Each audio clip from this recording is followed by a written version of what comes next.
송구영신 그리고 신년 예배들 잘 지내시고 이렇게 다시 주일 맞아서 여러분들 만나게 돼서 기쁘고 반갑습니다. 우리 인사합니다. 할렐루야 샬롬 하고 인사하죠. 할렐루야 샬롬 샬롬 샬롬 샬롬 샬롬 샬롬. 하나님 사랑합니다. 여러분 사랑합니다. 주 안에서 오늘 거룩한 교회 이러다 보니까 130주년 기념 현황에 나오신 여러분의 선교사님도 있어서 그분들을 잠깐 여러분들과 함께 보고자 해서 영상을 봤습니다. 다시 거룩한 교회는 거룩해 됩니다. 왜? 내가 거룩하니 너희도 거룩하라 이렇게 말씀하셨죠. 로마서 1장 16, 7절이었죠. 아까 우리가 함께 고백했던 말씀입니다. 내가 복음을 부끄러워하지 아니하노니 이 복음은 모든 믿은 자에게 구원을 주시는 하나님의 능력이 됩니다. 먼저는 유대인에게요. 그리고 헬라인에게. 이거는 이제 유대인, 하나님의 택한 민족, 이스라엘 민족뿐만이 아니라 헬라인은 이방 민족이에요.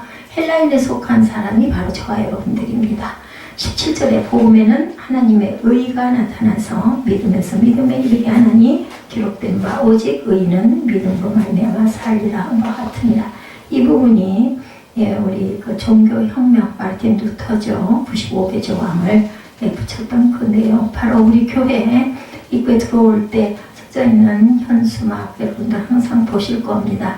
솔리데오 글로리아이죠. 그래서 우리 그 주보에도 나와 있습니다. 저희 주보에도 밑에 나와 있죠. 솔라 스크립트라 오직 말씀, 솔라 피데 오직 믿음, 솔라 그라티아 오직 은혜.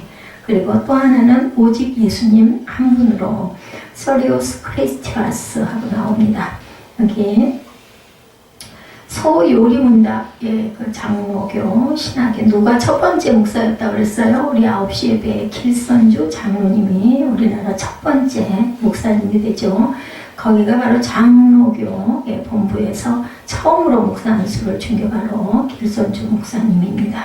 첫 번째 문답에 사람이 제일 되는 목적이 무엇이며 하고 묻는 부분이 있어요. 뭐 받으려면? 세례 받으려면. 우리는 그냥 치는 예를 하지만 장로기관에서는 세례 문답을 분명하게 합니다.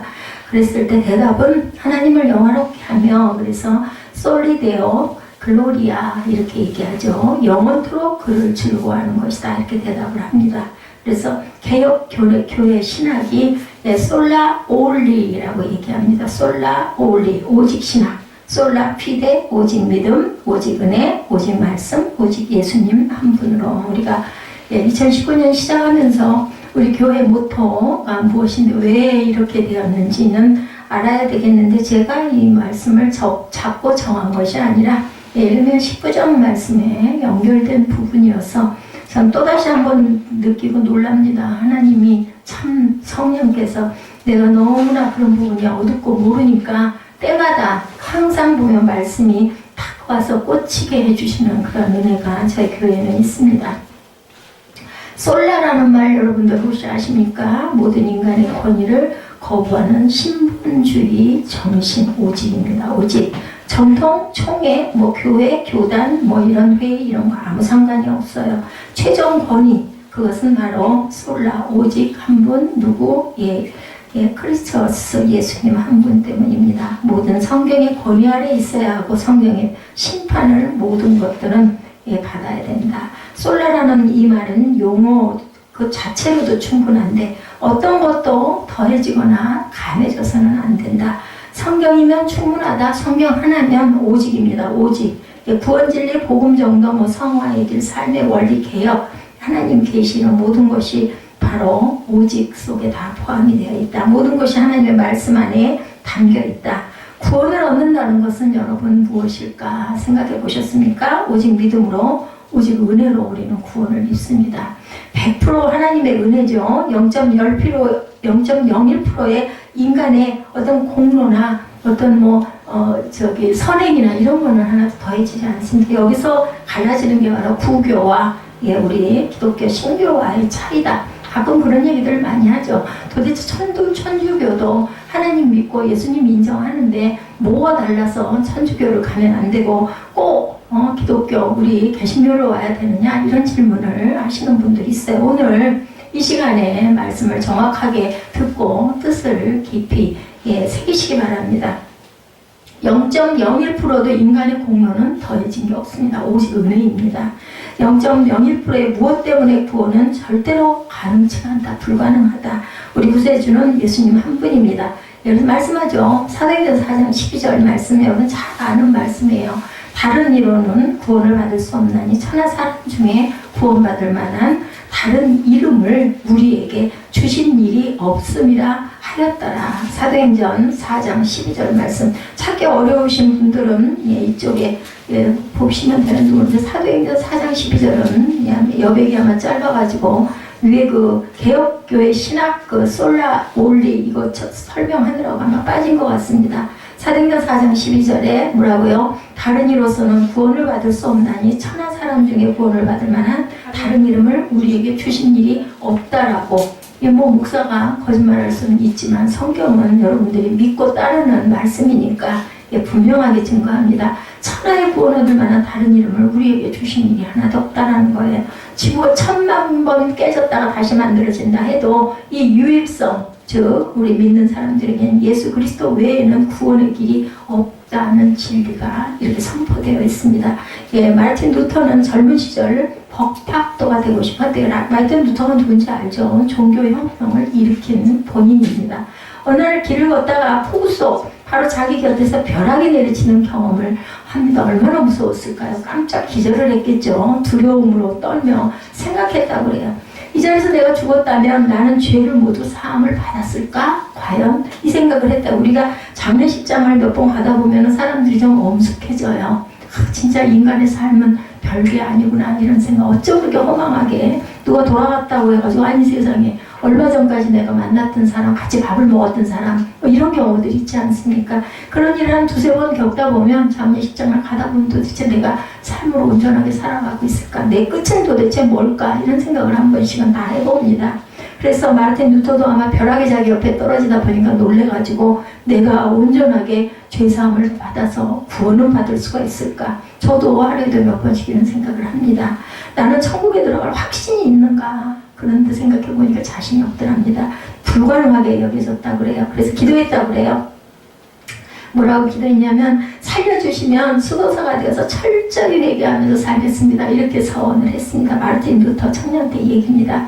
수도원에 들어가서 매일같이 수련을 하고 회개를 하고 영혼을 정결하게 하겠다 이렇게 각오를 합니다. 그런데도 불구하고 끊임없이 그렇게 행했어요. 죄책감이 몰려오더랍니다. 매일같이 자신을 정화하는데 그는 새로운 사실을 발견하게 되었어요. 회개의 스피드보다 죄를 짓는 스피드가 훨씬 빠르구나. 내가 회개를 하기는 하는데 했겠죠. 그 각오를 했고 너무너무 놀란 나머지 서원을 했고 소원에 들어가가지고 매일매일 기도를 했으니 얼마나 회개를 많이 했겠어요. 근데 본인이 깨달은 건 내가 회개하는 것보다 내가 죄를 짓는 것이 더 많구나 이런 생각을 했다라는 거죠. 그래서 회개의 양보다 죄의 양이 훨씬 더 많아서 결국은 자꾸 쌓여가는구나 이런 생각을 했다고 그래요. 염려하고 고민하는 가운데 스승이 충고를 하더랍니다. 성경을 읽어라 그리고 성경을 연구해라. 그러자 마틴 루터는 깨달았다고 그래요. 아, 구원 의롭게 되는 것은 인간의 노력이나 행위로 되는 것은 아니구나. 이때 비로소 이것을 깨달았대요. 하나님의 약속의 말씀을 믿음으로 가능해지는구나. 근데 거기서 하나 더 있죠. 믿음으로 뭐예요? 믿고 실천해야 됩니다. 근데 그 행했다라는 것으로 우리가 구원을 받을 수는 없고 믿음으로 구원을 받습니다. 하나님이 의롭다고 인정해 주실 때만이 우리가 의롭게 되는 것이구나. 의롭다 칭함이라고 그러죠. 그래서 오직 의롭게 되는 것은 믿음으로 말미암아 가능하고 오직 의는 믿음으로 말미암아 살리라. 이 성경 말씀이죠. 오늘 로마서 말씀입니다. 로마서 1장 17절에 나오죠. 복음에는 하나님의 의가 나타나 믿음에서 믿음에 이르게 하나니 기록된 바 오직 의는 믿음으로 말미암아 살리라 함과 같으니라. 이걸 마르틴 루터가 깨달았다고 그래요. 그래서 너희는 그 은혜를 인하여 믿음으로 말미암아 구원을 얻었다. 종교개혁의 큰 원리를 여기서 로마서 1장 16, 7절에서 발견을 하고 솔라 피데, 솔라 그라티아, 솔라 스크립처 그리고 오직 솔라 솔로우스 크리스티어스 오직 예수님 한 분으로 이것을 깨달아서 이것을 구호로 앞에 걸고 종교 계획을 단행합니다. 인간이 구원받는 길은 우리 주 예수 그리스도와 연합되는 길 외에 어떤 다른 길도 없다. 그래서 다른 이로서는 구원을 받을 수 없나니 천하의 사람 중에 구원받을 만한 다른 이름을 우리에게 주신 일이 없음이라 하였더라. 자, 건강한 우리나라에서 신뢰받는 종교가 무엇일까? 여러분들 한번 생각해 보십시오. 물어보면 교회보다는 그 천주교, 캐톨릭 교회가 더 신뢰를 받는 것으로 나타난다고 그래요. 뭔가 더 경건하고, 더 거룩하고, 그리고 더 조용하고, 그죠? 의식도 아주 엄숙하잖아요. 저도 그 천주교를 몇 번 가봤습니다. 한때, 청년 때 갈등이 들어가지고 좀 조용하게 거룩하게 예배드릴 수 없을까 이런 생각이 들었어요. 너무 개신교는 시끄럽고 막 그냥 복잡스럽고 이런 부분들이 좀 마음에 어떤 그런 부분들이 의문이 일어나가지고 가가지고 몇 번 참석을 했는데 도무지 집중을 할 수가 없더라고요. 뭐 일어났다 앉았다는 그렇게 많은지, 그리고 뭐 기도도 계속 기도문을 읽어야 되고 막 이런 것들이 너무나 제가 알고 있는, 제가 느끼고 있었던 그러한 하나님을 향한 마음과 너무 달라가지고 몇 번 다니다 말았습니다.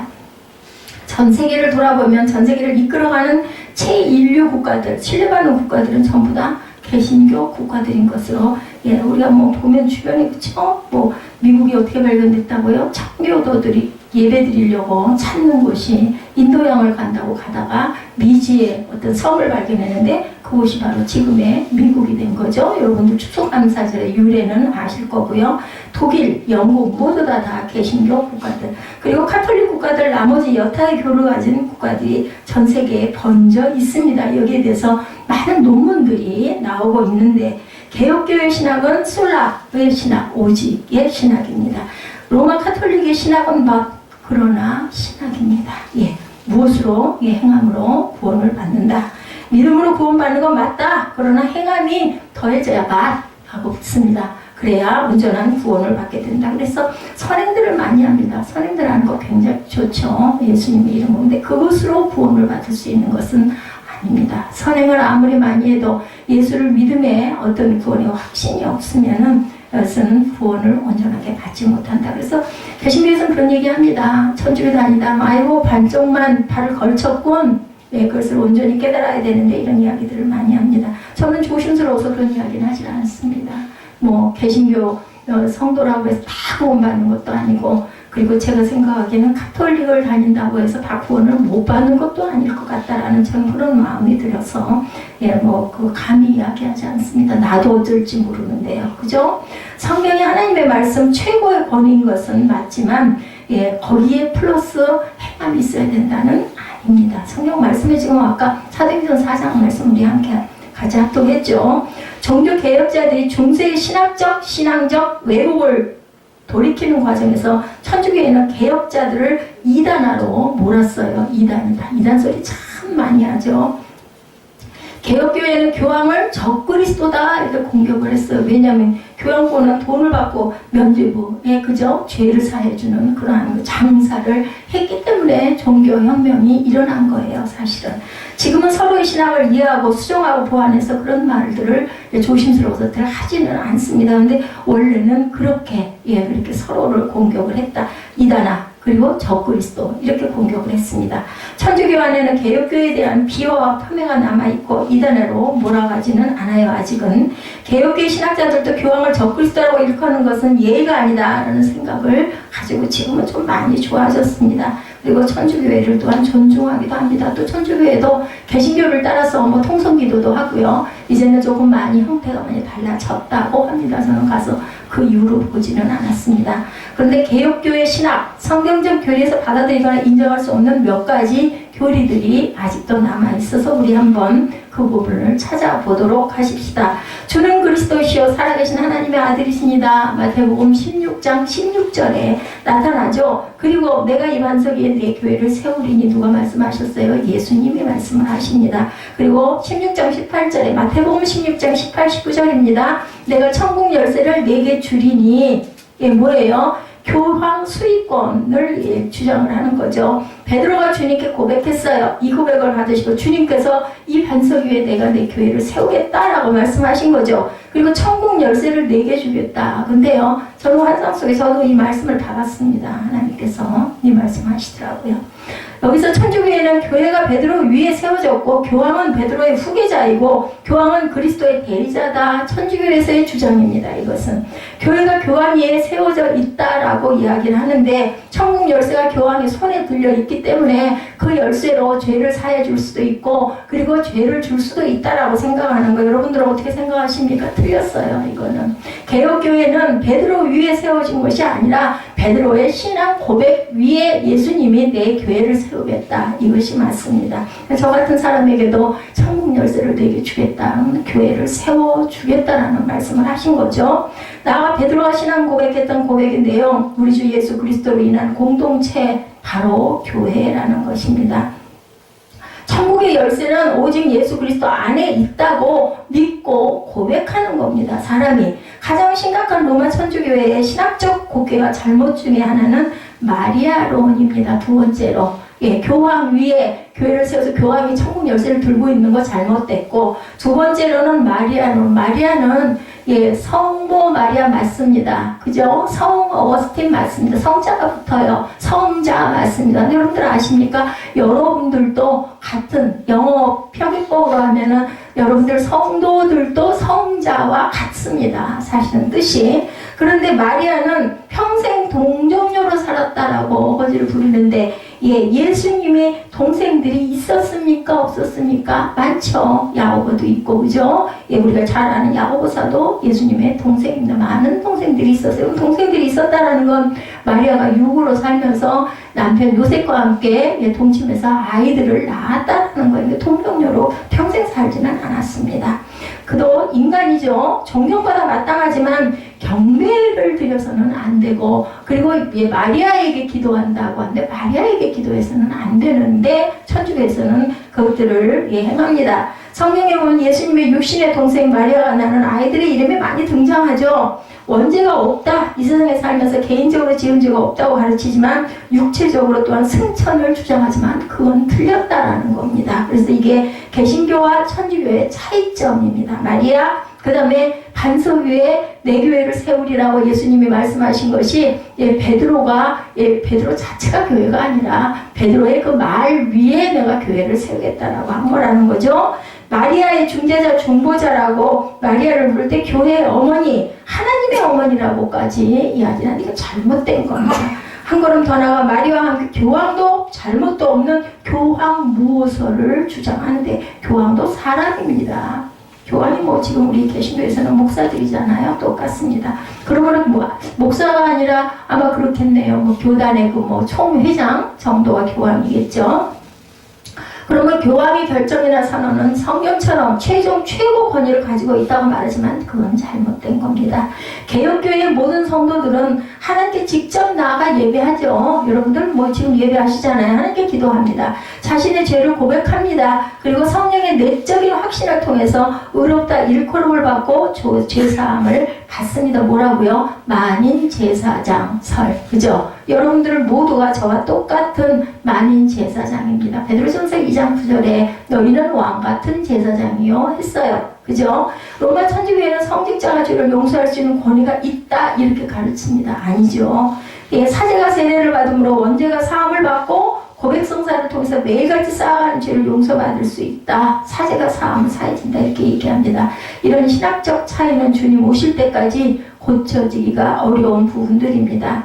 우리 앞에 2017년이 가고 2018년이 가고 그리고 이제 2019년이 왔어요. 저는 어제 그런 긴 편지를 한 장 썼습니다. 2020년이 2000년에 20년 후 까마득했는데 제가 어느덧 벌써 2019년에 와 있더라고요. 그러면서 어떤 생각이 들었냐면 올해도 살았네 이런 생각이 들었어요. 제가 너무너무 힘들어서 하나님께 뭐라고 기도를 했었냐면 이런 기도를 함부로 하면 안 됩니다 여러분들. 그래서 제가 말씀드려요. 하나님 5년만 좀 편하고 자유롭게 좀 살고 싶습니다 이렇게 기도했었어요. 근데 하나님께서는 5년의 곱빼기는 10년을 그렇게 평화롭고 기쁘고 즐겁고 행복하게 살진 않았지만 그래 너 그걸 원이면 네 원대로 해주마 하셨죠. 그리고 나서 교회를 하나님께서 은혜로 세워주셨습니다. 교회 세워서 나아진 게 뭐가 있어요? 여러분들 그러실 수도 있지만 하나님의 귀한 섭리가 반드시 있을 줄로 믿습니다. 우선 2017년은 루터가 비텐베르크 성당에 95개조 반박문을 내걸고 종교개혁을 시작한 지 500주년 되는 해예요. 2017년이. 우리 역사의 500년은 새시대의 시작을 의미하죠. 우리나라 역사. 고려 500년이 끝나는 날 조선 500년이 시작이 되었습니다. 조선 500년이 끝나는 날 대한민국 역사가 시작이 됩니다. 조선에서 뭘로? 대한민국으로. 종교개혁 500주년 세계교회는 제2의 종교개혁을 통하여 다시 개혁을 시작해야 된다. 이렇게들 이야기합니다. 2017년에 500주년을 맞았지 않습니까? 그러면 다시 500주년을 온전히 우리가 가야 된다. 우리 가운데 여러분들 개혁의 중요성, 개혁의 필요성, 개혁의 절박성을 느끼고 있는 사람이 혹시 있을까요? 저와 여러분 속에 혹시 있으십니까? 한국교회가 거듭나야 된다, 새로워져야 된다, 희망의 길을 찾아야 된다, 기도들 많이 하십니다. 세계 열방의 교회들이 일어나야 된다, 외치지 않는 사람 없습니다. 예, 저도 그렇게 기도합니다. 한국교회 지금 회복의 마지막 골든타임이다 라고들 이야기를 많이 합니다. 너도 나도 개혁의 절박성을 느끼고 있다면 지금 성령이 우리 가운데 역사하고 있다는 것을 우리가 실감을 해야 돼요. 몸소 체험을 해야 됩니다. 이 마음이 하나님께서 한국교회에 주신 마음입니다. 2018년 다음에 2018년이 왔죠. 2019년 그리고 이제 2020년이 또 올 겁니다. 우리 지금 정초잖아요. 언제 금방 하다 보면 3월달 되더라고요. 보면 2월은 짧고 1월 한 달 보내고 나면 금방 3월달 옵니다. 그러다 보면 금방 6월 되고 어머나 예, 우리 한 해 반 살았네 이런 이야기들이 납니다. 1948년 8월 15일 대한민국 정부가 수립된 거 여러분들 다 아시죠? 1948년 9월 9일 북쪽의 조선민주주의 인민공화국이 수립이 됩니다. 2018년은 분단이 고착화된 지 꼭 70주년이 되는 해였기 때문에 많은 주의 종들이 바벨론 포로에서 이스라엘을 나라로 돌아가게 해주시고 성전 재건을 하게 해주신 하나님, 우리 대한민국도 남북이 통일되게 해주옵소서 하고 목소리가 높았고 2017년 이전부터 어느샌가부터 저도 모르게 저는 뭐 어디서 듣거나 어디서 봐서 나라와 민족을 위해서 기도해야겠구나 이런 마음이 들지는 않습니다. 그런 부분은 어두워요. 근데 그냥 하나님이 자연스럽게 주시는 마음들이 보면 그 기도를 하고 있더라고요. 아유, 내가 교단 그 지방에를 너무 빠져가지고 올해부터는 좀 지방에 열심히 좀 나가야 되겠다. 몸이 아무리 불편해도 했더니 어느 그 달에 지방에 나가봤더니 그 지방의 회장 목사님이 모이기에 힘씁시다 하고 나와서 말씀을 하셔서 제가 마음속으로 성령이 오죽이나 내가 게으르니까 이런 마음을 주셨구나 이런 생각이 들었어요. 1919년 3월 1일 운동, 그 3.1운동 직후에 4월 13일 조국의 광복을 위해서 상하이의 대한민국 임시정부가 수립이 됐습니다. 그리고 하나님의 은혜로 조국 해방이 됐죠. 여러분들 아시죠? 해방의 꿈이 깨기도 전에 38선이 그어집니다. 남쪽엔 미국 정부가 북쪽엔 소련의 통치가 시작이 됐어요. 그러다가 1948년 8월 15일 광복 3년 후 이승만을 대통령으로 하는 대한민국 정부가 시작이 됩니다. 그랬는데 1948년 9월 9일 북쪽에서는 김일성을 수상으로 하는 공산 정권이 또한 출범을 했죠. 바로 70년 바벨론 포로에서 통일 대한민국으로 하나님께서 세계 유일의 분단 국가로 이 백성을 그냥 버려두시겠습니까? 예요. 버려두시지 않을 겁니다. 목 놓아 울고 기도해야 될 시간을 우리는 맞이하고 있는 거예요. 지금. 그죠? 2017년 종교개혁 500주년, 2018년 대한민국 조선민주주의 인민공화국 수립, 분단 고착 70주년입니다. 2019년은 또 다른 역사적 기념비적 시간이 분명히 찾아왔고 우리는 그것을 따라 기도하면서 가야 되겠죠. 5000년 우리 민족사상 가장 암울했던 밤을 보내던 일제강점기 파고다 공원에서 독립선언문을 낭독하고 이 도시 저 도시 이 골목 저 골목에서 대한민국 만세를 외쳐 부른 지 꼭 100년이 되는 해가 2019년 올해입니다. 올해. 여러분들 기억하시기 바랍니다. 이 당시 이 땅의 그리스도인은 딸랑이라는 소리 많이 하지. 1.3% 20만 명이었어요. 20만 명. 여의도 신봉교회 성도가 80만 100만이라고 그러네요. 그럼 한 5배 정도 된다는 거예요. 교회 하나의 성도 수가 그때 그죠? 그때 20만이었던 100주년 전에 20만이었던 그 숫자에 지금 한 교회가 차지하고 있는 성도가 4-5배 정도 된다는 거예요. 그래서 33인의 대표 가운데 그리스도인이 약 절반에 해당하는 16명이었다라는 거 여러분들 아시죠?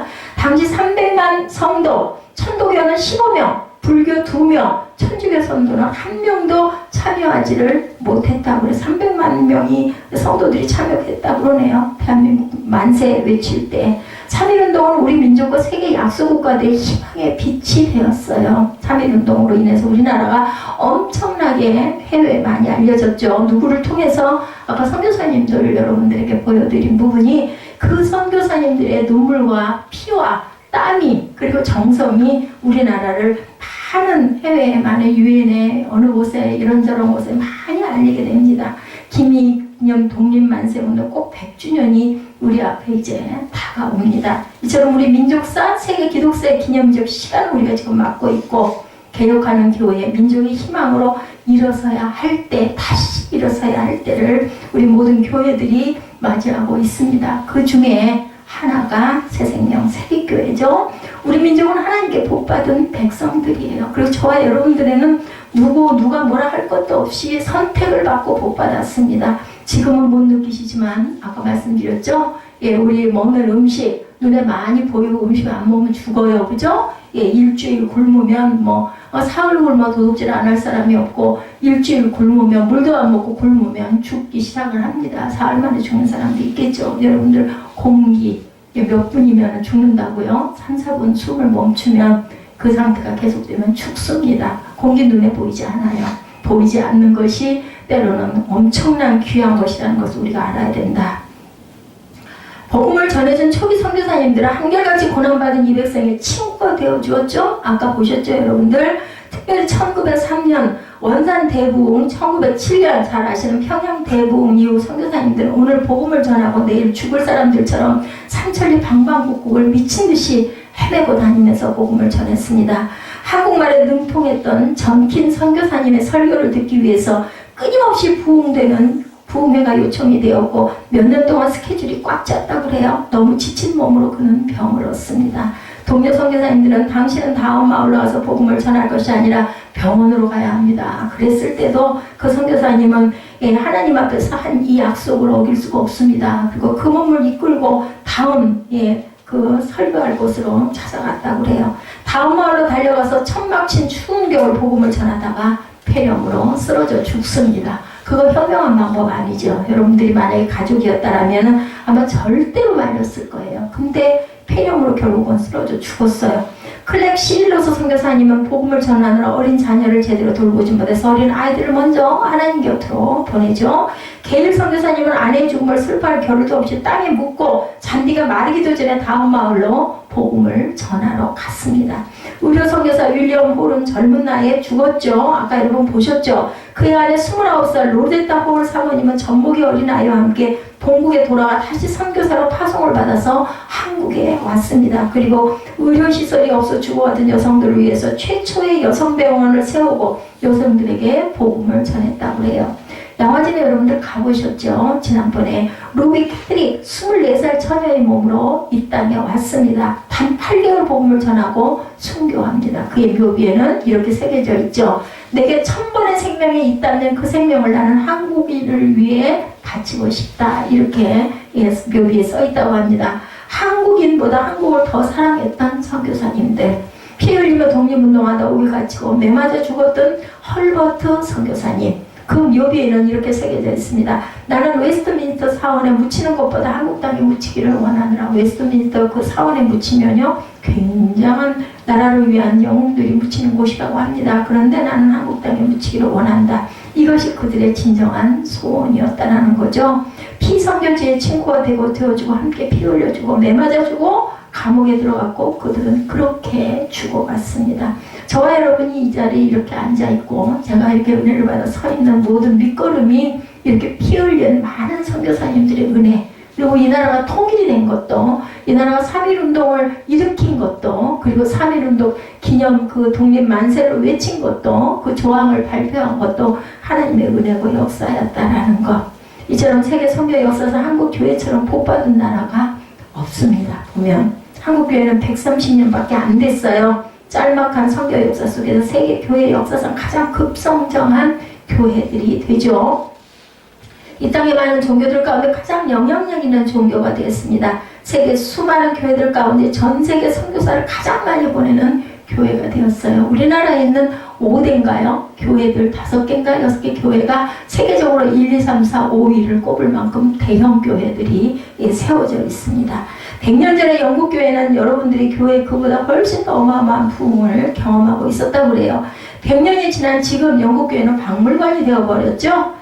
저와 여러분의 교회도 세워지지 않으면 교만하고 하나님 잃어버리면 복음을 떠나고 다시 저와 여러분의 교회도 박물관으로 전락을 할 수도 있을 거라는 것도 우리는 염두에 둬야 합니다. 항상 긴장해야 됩니다.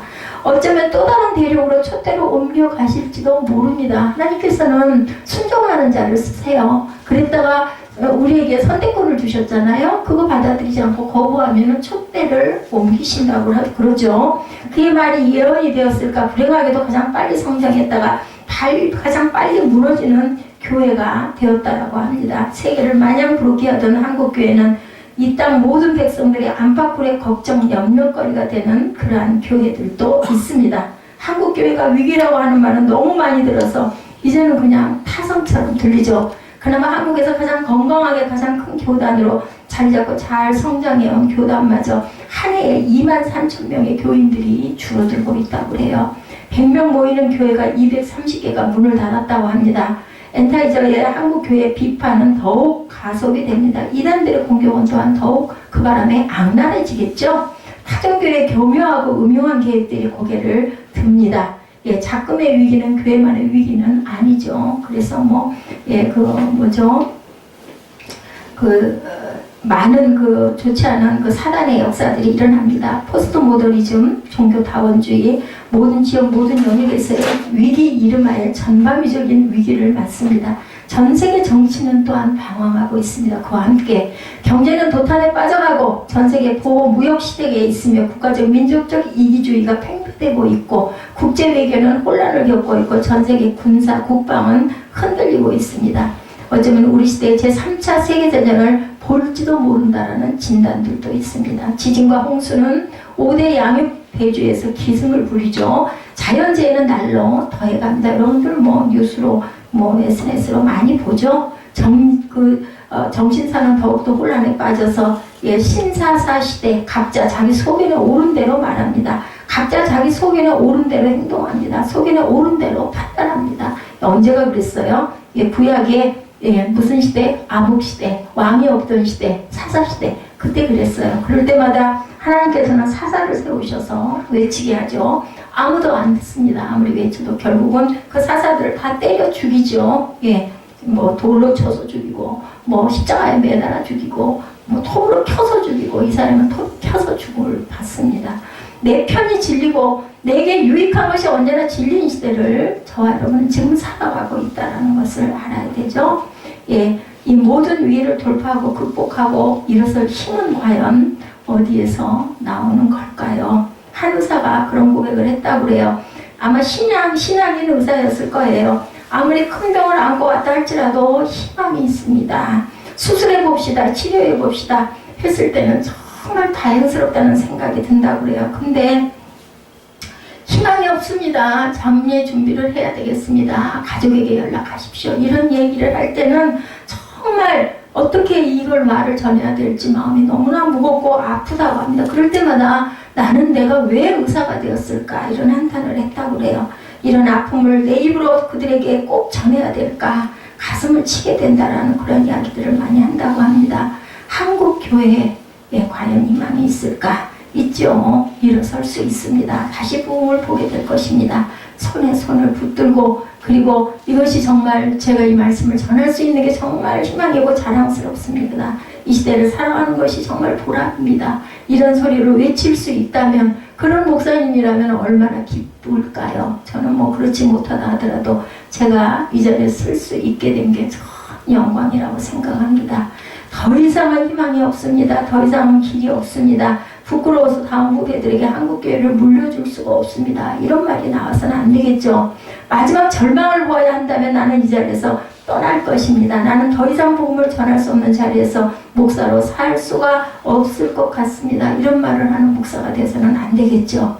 이 수많은 위기 상황 속에서 정치, 경제, 사회, 교육, 종교, 특별히 우리 한국 교회는 우리가 함께 거룩한 몸부림을 한다 할지라도 그 기회는, 그 부흥은 천천히 올 수밖에 없는 거, 올 것입니다. 조금씩 싹이 돋아나겠죠? 개혁의 골든타임을 잃어버린다면 이 위기는 너무도 빨리 다가온다. 개혁이 되어야 된다라는 거죠.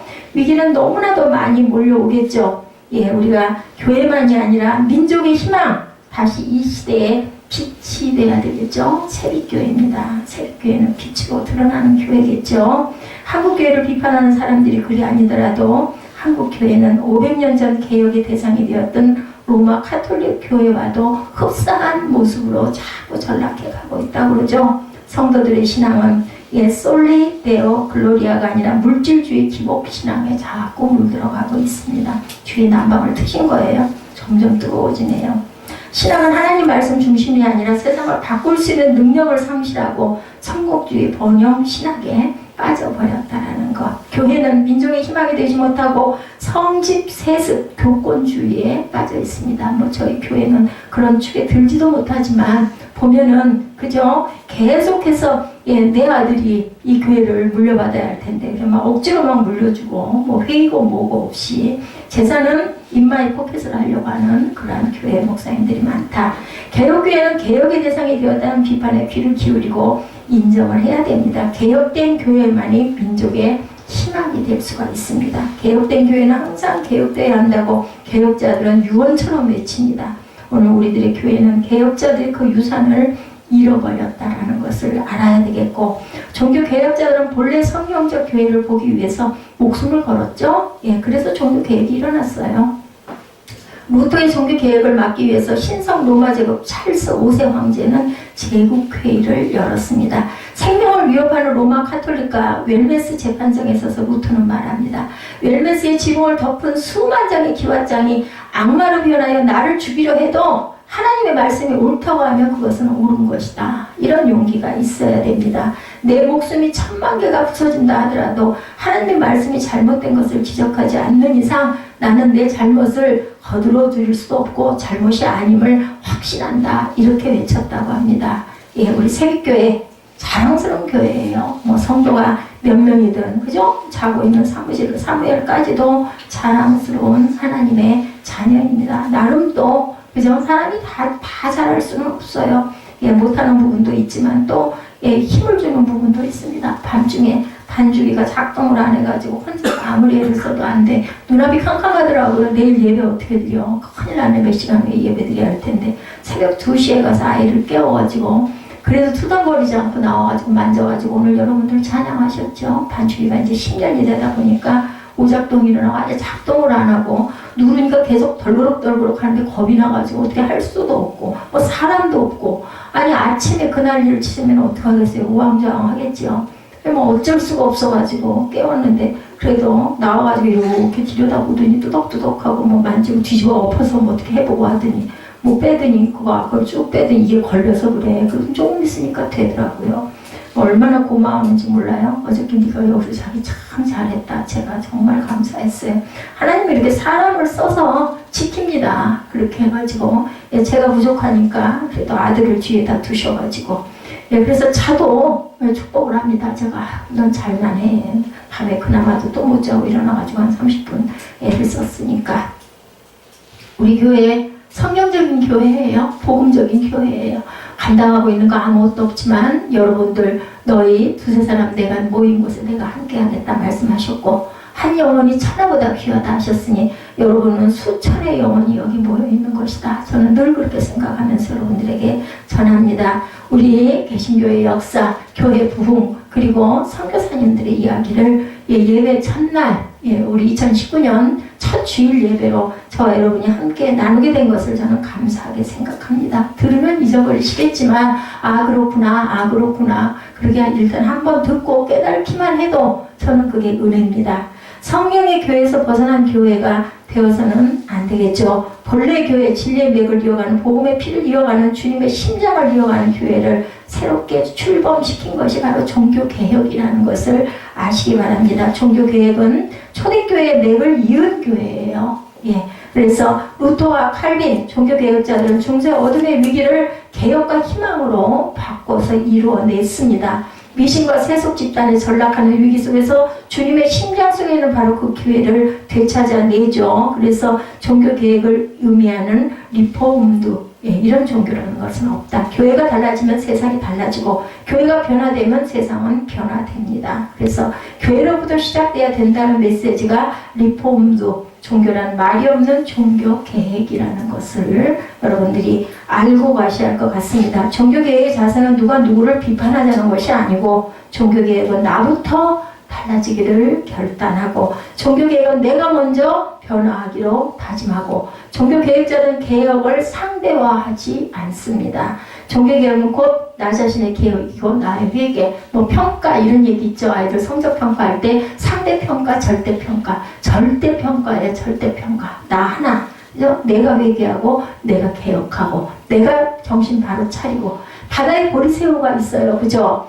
허물을 벗어야 살 수 있는 바다에 보리새우라는 놈이 있는데 허물을 많이 벗어야 보리새우는 살 수가 있다고 합니다. 어릴 때는 허물이 부드러워서 쉽게 허물을 벗을 수가 있었는데 점점 시간이 지나면서 허물이 딱딱해져가고 벗는 그 시간이 점점 길어집니다. 잘 안 벗어지니까. 그러다가 허물이 딱딱해져서 더 이상 허물을 벗지 못하면 허물에 갇혀서 보리새우는 죽고 만다고 합니다. 교회가 허물을 벗을 수 있으면 개혁할 수 있으면 개혁의 길이 있으면 희망이 있다라는 것. 근데 딱딱해진 허물 속에 갇혀서 나오지 못하면 죽는다는 것. 여러분들 변하지 않으면 죽습니다. 개혁하면 민족의 희망, 누가 뭐라 할지라도 교회는 세상의 희망이고 등불입니다. 한국교회에 사명이 있어요. 여러분들도 아마 아실 겁니다. 왜 그렇게 피를 흘렸겠어요? 많은 선교사들의 피, 그죠? 그리고 많은, 그죠? 순교의 피가 왜 이 땅에 그렇게 고여 있겠습니까? 하나님의 뜻이 있기 때문입니다.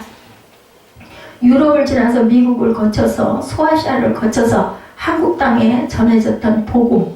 여러분들 아까도 잠깐 보셨지만 주님 오실 때 살아 꿈틀거리는 이 복음을 세계 열방에 전해야 될 사명이 저와 여러분들에게 있고 주님이 촛대를 거두시지 않고 계시는 이유가 있다라는 것. 주여 이 백성을 살려 주옵소서. 한국교회를 불쌍히 여겨 주옵소서. 나를 바꾸어 주옵소서. 내가 속한 우리 공동체에 주님의 영광이 빛나게 하여 주옵소서. 작은 것부터 하나하나 바꾸어가는 그런 저와 여러분이 되셔서 희망의 빛으로 부흥하는 교회로, 세계교회로 다시 일어나는 은총이 있기를 주님의 이름으로 축복합니다. 기도하시겠습니다.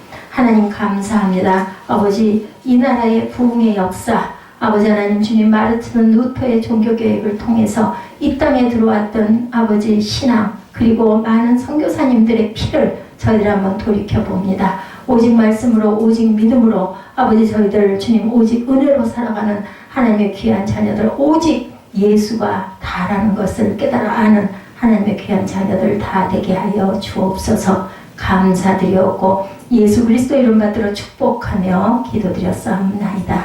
아멘. 우리 결단 찬양하시고 축도로 예배를 마치도록 하겠습니다.